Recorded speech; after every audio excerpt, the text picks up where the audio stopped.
Fala galera, eu sou o Moa e vamos fazer nosso episódio de hoje pra gente não perder a sequência aqui no Reaceleração. Vamos fazer nosso episódio dando uma resumida, né? Falando aí o que aconteceu no quali e na corrida no GP, no oitavo GP de 2023, no GP do Canadá. Então bora lá!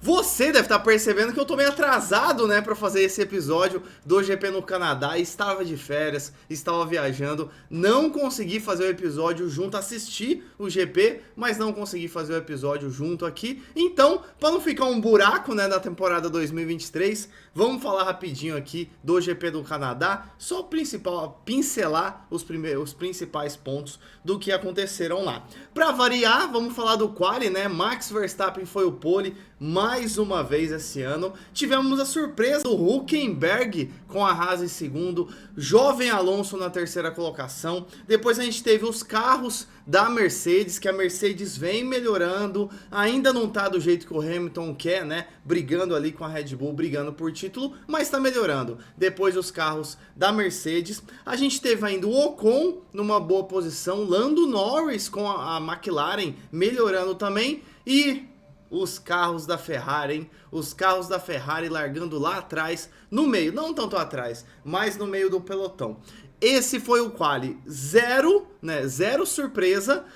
Sérgio Pérez caindo no Q2 novamente. Sérgio Pérez já tinha caído no Q2 na Espanha e agora no Canadá cai de novo. Que fase do Pérez, né? Só o Max Verstappen lá na frente puxando a pontuação de equipe para Red Bull. Ainda não de pontuação, né? Porque a gente tá falando do quali. Mas largar lá de trás é lógico que não é uma coisa que a Red Bull quer. E na corrida, né, a gente tava falando da Mercedes, né, nesse GP do Canadá. Você que joga o Fórmula 1 2022 e agora o 23, não deixa aqui se você gosta, mas eu gosto demais desse circuito lá do Canadá. Pra mim, ele une aí, né, curvas fechadas, curvas lentas, retas que dá pra ter ultrapassagem, aquele retão ali antes daquela última chicane pra reta da largada, reta da bandeirada final. Gosto muito dela, tanto que aquela curva antes desse retão que tem um DRS é uma curva muito difícil de fazer.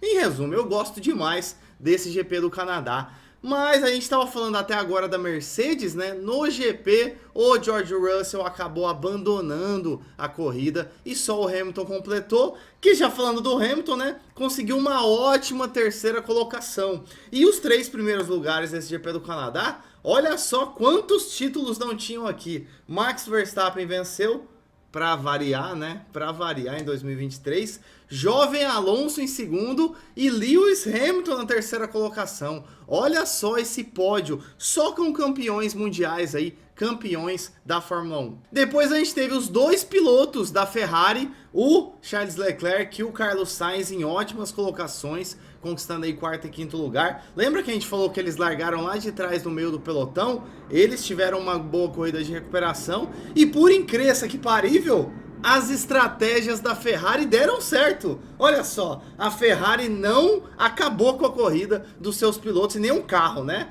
Porque na Ferrari ou é o piloto que erra, ou o carro que quebra, ou a equipe que faz uma estratégia errada. Nessa aqui deu tudo certo, né? Eles não venceram, não pegaram o pódio, mas comparado à posição que eles largaram, né, tiveram ali no quali, foi uma ótima colocação sim, esse 4º e 5º lugar para eles. Depois a gente teve o Sérgio Pérez, né, na 6ª colocação, o Sérgio Pérez que ficou lá no Q2, como a gente tinha comentado.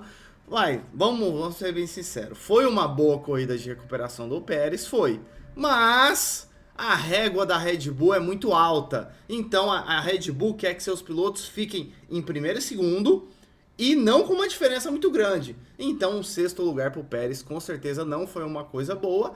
E já no 7º, Albon com as Williams surpreendendo. Não podemos negar que foi uma das surpresas, vem sendo uma das surpresas. O Albon aí, ele vem evoluindo prova a prova, corrida a corrida, e comparando a seu companheiro de equipe, né? Ele tá muito melhor, porque o Logan Sargent só fica ou em último, ou não completa a corrida. Então, cara, tá um abismo de diferença entre o Albon e o seu companheiro de equipe, o Sargent, que, pra ser bem sincero, né, era pro Drugovich tá aí. A gente sabe que o Drugovich é piloto reserva da Aston Martin, mas pela lógica, o Drugovich foi campeão e não o Logan Sargent da Fórmula 2. Então era pro Drugovich estar aí, mas o dinheiro fala mais alto, né? E só que tem até um limite também que o dinheiro fala mais alto. Logo, logo, Logan Sargent, se continuar com essa diferença gigantesca entre ele e o Albon, não vai ficar muito tempo na Fórmula 1, não. Depois a gente teve aí o Ocon, né, na 8ª colocação, com o Alpine. Lance Stroll perdendo a disputa com seu companheiro de equipe, apesar de ser filho do dono. Fica difícil, né, Stroll? Tem que dar uma lutada aí, porque 9º lugar e o Alonso em 2º não dá. Depois a gente teve o Bottas em 10º, Piastri em 11º. Olha só, Piastri chegando na frente do Lando Norris, que teve um quali muito bom. Gasly na 12ª, Norris, como a gente falou, 13º. Tsunoda em 14º. Hülkenberg, olha só, ele largou em 2º e terminou em 15º, mas a gente já esperava, né? Vamos ser bem, você não esperava que o Hülkenberg ia pegar um pódio, né? Guan Yu Zhou na 16ª colocação, também muito diferente do seu companheiro de equipe, o Bottas, que ficou em 10º. O Kevinho Magnussen em 17º, Nick De Vries também, hein? Que ano do Nick De Vries, primeiro ano da Fórmula 1, muito ruim com a sua AlphaTauri. E como a gente falou, né, George Russell não completou. E olha só quem tá aqui, Logan Sargent, que a gente acabou de falar, não completou. Então, ó, o seu companheiro de equipe chega em 7º, ele chega em último. E não só em último, não completando. E é isso, né? Episódio rápido para falar um pouquinho do Canadá. Não entrei em detalhes da prova e tudo mais, né? Porque já passou, já estamos aí no GP da Áustria, já vamos continuar os episódios aqui. Então, para variar, Red Bull dominante, Mercedes voltando, Ferrari com seus pilotos também mandando bem, dando uma retomada, né? Porque o começo de ano da Ferrari foi meio tenso. E Aston Martin com um abismo, assim como a gente falou da Williams, é lógico que situações diferentes, mas a Aston Martin a gente está vendo um abismo. No começo do ano, Alonso e Stroll muito próximos, mas algumas provas a gente está vendo o Alonso muito à frente do Stroll. Stroll é filho do dono? Beleza, mas tem um limite. Você é filho do dono, o seu carro tá bom, então você tem que entregar. Não dá pro Alonso chegar em 2º e o Stroll chegar em 10º. Aí não vai ter parentesco que segure essa diferença de posições entre o jovem Alonso, né, que até pela brincadeira que eu faço, não é um piloto tão jovem assim. Então o Stroll, teoricamente, apesar da experiência do Alonso, o Stroll deveria mandar melhor, sem dúvida nenhuma. Destaques aí pro Ocon, que mandou bem. A McLaren, que tá chegando, não teve uma corrida tão boa quanto o quali, principalmente do Norris, mas tá chegando, não tá lá nas últimas colocações, como no GP do Bahrein, o primeiro GP aí do ano, aconteceu.